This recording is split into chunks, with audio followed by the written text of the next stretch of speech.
छत्तीसगडमधून बातमी आहे। छत्तीसगडमध्ये बस्तर परिसरात एक महत्त्वाची घडामोड घडलेली आहे। सूत्रांच्या माहितीनुसार मोस्ट वॉन्टेड वरिष्ठ माओवादी कमांडर पापा राव हा पुढच्या काही तासात बिजापूर इथं आपल्या सुमारे 17 सहकार्यांसह आत्मसमर्पण करणार आहे असं कळतंय।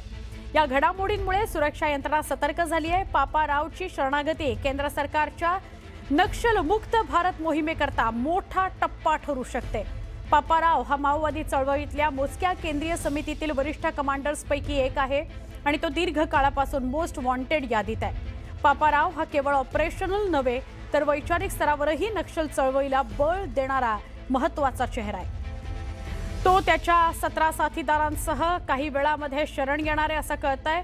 तो बस्तर, बिजापूर, सुकमा, अबुजमाड या दुर्गम भागात सक्रिय होता। आमचे प्रतिनिधी प्रशांत लीला रामदास यांना विचारूया। प्रशांत,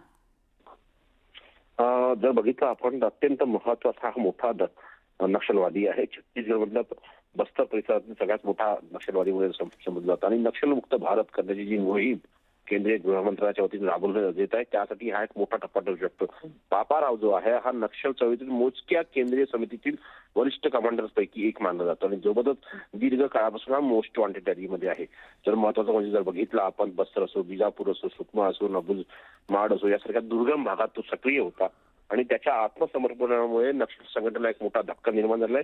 यानंतर फक्त आता एक नेता मिहिरी बैसरा हा उरले आहे आणि तो त्यांनी जरी आत्मसमर्पण केलं की त्यानंतर जवळपास असं म्हणता येईल की नक्षल जी चळवळ भारतामध्ये आहे ती निश्चितपणे मोडीच निघाली असंच म्हणावं लागेल। त्यासाठी केंद्र सरकारचे हे युद्धस्तरावरती प्रयत्न सुरू आहेत। स्वर्ण, नक्की धन्यवाद माहिती दिल्याबद्दल।